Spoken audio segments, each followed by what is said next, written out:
नमस्कार, आप देख रहे हैं SPN 9 न्यूज। महाराष्ट्र में लोकसभा चुनाव में एनडीए के खराब प्रदर्शन की जिम्मेदारी लेते हुए उप मुख्यमंत्री देवेंद्र फडणवीस ने अपने पद से इस्तीफा देने का ऐलान किया था और इसे लेकर वे जिद पर अड़े थे।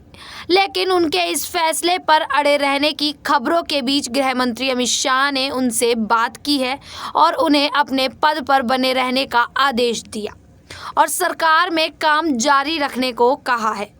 महाराष्ट्र के पूर्व मुख्यमंत्री फडणवीस शिवसेना के एकनाथ शिंदे गुट और अजित पवार के नेतृत्व वाली राष्ट्रवादी कांग्रेस पार्टी के साथ महाराष्ट्र सरकार का हिस्सा है।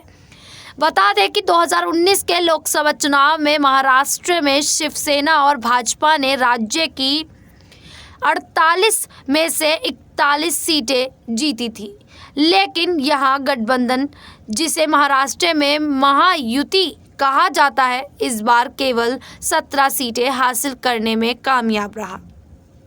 कांग्रेस, शिवसेना और राष्ट्रवादी कांग्रेस पार्टी से बनी महाविकास अघाड़ी ने इस लोकसभा चुनाव में 30 निर्वाचन क्षेत्रों में जीत हासिल की है, जिसके बाद फडणवीस ने वोटों की गिनती के एक दिन बाद बुधवार को अपने पद से इस्तीफा की पेशकश की थी और तब से कई भाजपा नेताओं ने उनसे बात की है।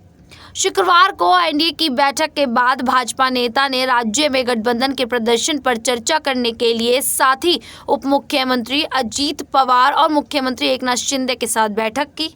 सूत्रों ने कहा कि देवेंद्र फडणवीस के इस्तीफे का विषय भी सामने आया। इसके बाद उप मुख्यमंत्री ने गृह मंत्री अमित शाह से उनके आवास पर मुलाकात की, जहां गृह मंत्री ने उनसे महाराष्ट्र सरकार के लिए काम करना जारी रखने और राज्य में भाजपा को पुनर्जीवित करने के लिए एक योजना तैयार करने के लिए कहा। बता दें कि महाराष्ट्र में विधानसभा चुनाव इस साल अक्टूबर के आसपास होने की संभावना है।